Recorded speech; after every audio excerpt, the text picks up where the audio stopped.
Hi everybody, Hafiz here back again. I'm an English teacher from HZad Education, and today I'm going to focus on IELTS Writing Task 1, specifically for the bar charts. Now, I've done a couple of IELTS writing videos previously, including the live stream. So if you want to have a more detailed explanation, please feel free to check those out. So today I'm going to start off with an overview first.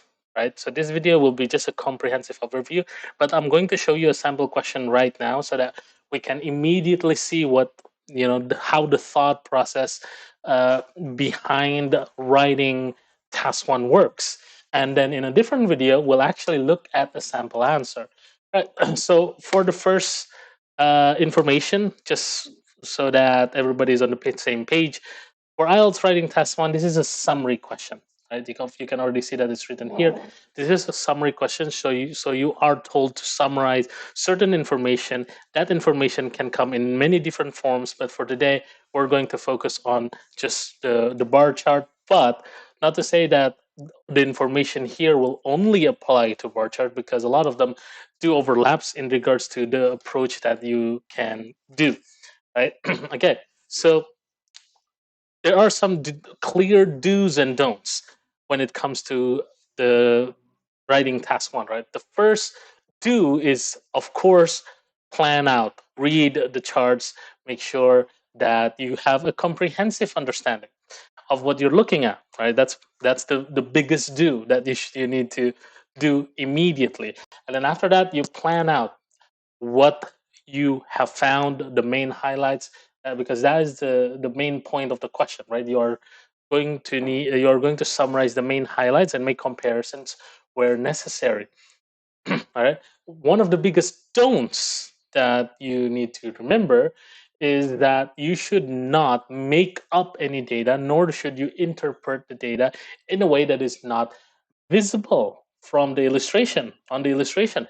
So if there are certain things that you might be knowledgeable about, for example, this is about talking about average years of schooling. So if for some coincidental reason you are actually very knowledgeable in data as regarding to how often or how long students spend in school in different countries, you should not implement your own knowledge on this question. You should not say things that are not visible on the chart, okay? Because that will basically make your task fulfillment, one of the categories, one of the rubric that examiner will use, score really low, because you're not answering the question. This is just summarizing what you can see, right? Now, when it comes to the main highlight itself, I do have to note, right, especially for bar graphs, because bar graphs is probably the simplest one that you can get, right? It's actually a lot simpler than line graphs, because it's very easy to compare, it's very easy to identify. So, what constitutes something to become a main highlight? Well, here are the main four, right? Number one is the biggest n or smallest number. Now, you can clearly see immediately from the chart, just without even without looking at the y and x axis, that the black colored bar charts are the biggest number, right? Like all of them, they all are much larger in proportion compared to the gray colored ones. Right? So what are those? Then you can take a look at the legends. The gray ones are developing countries. The black one are industrialized countries. So the industrialized countries, whatever numbers they encompass, they are the biggest, right, in all three charts.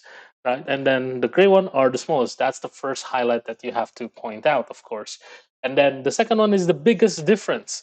The biggest difference, of course, all of these have big differences, right? Like, for example, if you compare the developing countries with the industrialized countries, they're all pretty significantly different, right? And if you want to compare the increase between the same category industrialized countries, right, all of them have increased, but for uh, developing countries, it increased in two charts, but not in one. That's something that you can point out. Then, which connects to the third point, which is the anomaly, right? So the anomaly being that two charts shows increases, while the third chart they don't, right? Developing countries actually went down from 1980 to 1990. And then lastly, you can also talk about the peak or the node or which constitute change. So what does that mean? It means the pattern, right? Like how does the graph change over time, right? Like does it increase and then decrease? Does it decrease and then increase? Does it stay stable? Does it have a constant value of like increasing or constant value of decreasing? Those kind of things. Now in this particular chart that you're seeing on my screen, right, you can't pinpoint a vast pattern, right? It's the pattern is obvious, of course, for all three charts. It's only two different set of value, 1980 and 1990. So in this case, the biggest and or the smallest number is more than enough, and showing that difference, right? Those are examples of the main highlights. Those four are basically the main ones. Now those four principles can apply to other different charts as well, which hopefully I'll be able to cover in future videos. But basically, if you can identify all those four, you should be safe. Your answer should, you should have sufficient information to go into your answer. You need 150 words, and with all those four, that's more than enough for you to cover those 150. Okay, now that is basically the first step that you have to do. That's the a big do. Never ever going to a don't now. Never ever write the answer immediately, right? You should never write the answer immediately. That will cause you panic. That will cause you stress, and it will ruin your plan. It will ruin whatever you have written at some point as well, right? Especially if you're taking the paper-based test one. Your pencil or your eraser might not be clean, and so when you make a mistake, you make a mistake in the middle of a paragraph. You ended up having to erase the entire paragraph because if not, statically it'll look pretty bad. Okay. All right. Now let's talk about the answer here, right? So this is immediately going into the structure. This is the structure of the answer. All right.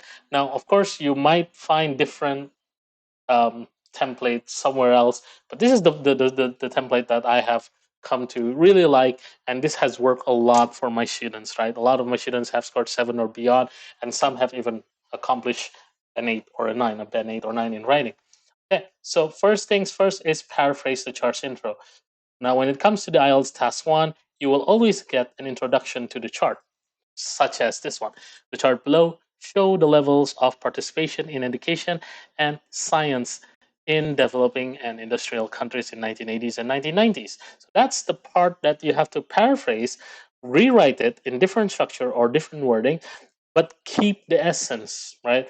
And again, repeating the don'ts that I have mentioned in the beginning. Don't put anything in the introduction that isn't shown on the paragraph, that isn't mentioned in the introductory statement. Okay? You only need to paraphrase it. That's it. Don't come up with your own idea of substance. Don't add anything new. All right? And even if you ended up with only one sentence, that counts as a paragraph. The sentence can be counted as a paragraph. So don't worry about lacking some sentences. The important thing is to reach 150 words. Exceed it, actually, to exceed 150 words. All right. Next, we go to the overview of the data. So that's the second paragraph. Okay. So with the second paragraph, you only need the overview. So what does the overview mean? The general outline of what the data looks like. Now, in this case, you do not need specific numbers nor variables. You may include the year, usually the year only, right? And that is almost always like on the x-axis value, but you should not include the y-axis. You should not include the values of like where the y or the x intersect, right? So only mention the overall pattern in the second paragraph. What does it look like? So just to give you a spoiler alert, of course, right, the biggest pattern, of course, that we immediately see from this chart is the industrialized countries being higher, a lot higher than the developing countries in all three charts. So in that second paragraph, that's what you'll mention. You'll just say industrialized countries, have a lot, or like industrial countries numbers are a lot higher, right, than the developing countries. Right? You, of course, you will have to elaborate it just a little bit, or add better vocabulary, right? But that's it. You do not need to include the specific numbers at all. Okay. Now that is the second paragraph. That's all you need. Okay. And then in the third paragraph, you will start highlighting the main data, specific data, right? You will start including numbers, right? Like for example, in 1980, for average years of schooling, how much years of schooling is the developing country have, the developing country has, right? And so on and so forth. Now, the thing that you have to note here for the third part, right? Focus on one type of data, and this also goes the same for the fourth paragraph, because the third and the fourth paragraphs, they are basically the same. What do you call it? Like the same substance. I wouldn't say substance. They have basically the same goal, right? And that is to just highlight the main data or make comparison. Now, one important thing here is that there are always different kinds of data that you need to highlight. There's again the four things like the peak, the anomaly, the biggest difference. One paragraph should only focus on one type.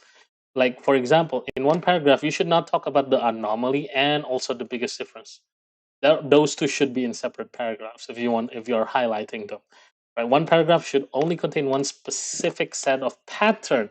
Right? What does that mean? You might highlight two variables or two categories, but they showcase the same pattern, like they both increase, for example, right? Or both decrease. Right? Or you might talk about the same category, right? But in one category, one increase, the other one decrease. Right? So you make comparison. So you only need to speak one type of data, to speak to one type of data for both paragraph 3 and paragraph 4. Right? This is where you start talking about the numbers. One big don'ts that I will highlight right now for paragraph 3 and 4, mind you. Right? For paragraph 3 and 4. I'm gonna write that down here. Don't repeat data or information, right? So sometimes I've seen this happen quite frequently, unfortunately. So a participant will mention the biggest data in paragraph 3 and then mention it again in paragraph 4 because the person is trying to make comparison to a different set of data, right?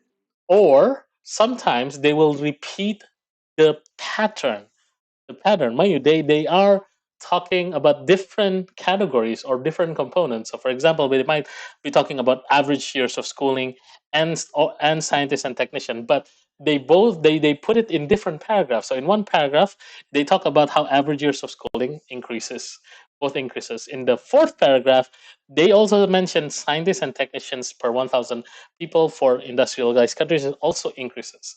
They both show the same pattern, so they should be in the same paragraph. But some students might go like, no, but I want one paragraph only focusing on schooling, one paragraph only focusing on scientist and technician. That is not the way to go. The best way to go on presenting your paragraph is to focus on the pattern. So compile the same category variable that showcase the same pattern in one paragraph, right? Rather than having different categories for each paragraph. Because if that happens, for example, here there are three sets of paragraphs. So are you going to talk about? So are you sorry? There are three different sets of charts. So are you going to make three body paragraphs? Of course not, right? Because that's not recommended. Now, if you do want to add a fifth paragraph, you may, but that fifth paragraph should also be a second overview of the data. So you want to highlight a different overview of the same set of data, not the same exact one, not paraphrase the second paragraph. You have to completely write a different set of overview of the same chart, right? And that is basically your entire answer. Now, in the next video, I will basically show you guys how that translates to a band 8 and or 9, right? So please look forward to that video. All right, that's my time, guys, for today. Uh, hope that helps basically, and I'll see you in the next video. Take care.